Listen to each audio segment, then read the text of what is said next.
Hello friends, welcome back to our channel. If you're using the Xiaomi Mi 20000 mAh power bank, you might have noticed the small side button and wondered what it actually does beyond just checking battery level.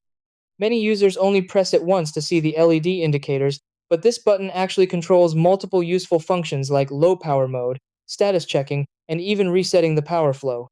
If you don't use it properly, you might miss out on better efficiency or think your power bank isn't working correctly with certain devices like earbuds or smartwatches. The good part is that once you understand how to use this side button, you can maximize performance and get the most out of your power bank. Try these. Step 1. Press the button once to check battery level via LED indicators. Step 2. Double press to activate low power mode for small devices. Step 3. Connect your device after enabling the correct output mode. Step 4. Press and hold the button to reset or refresh power output. Step 5. Use proper cables to ensure fast charging support. Step 6.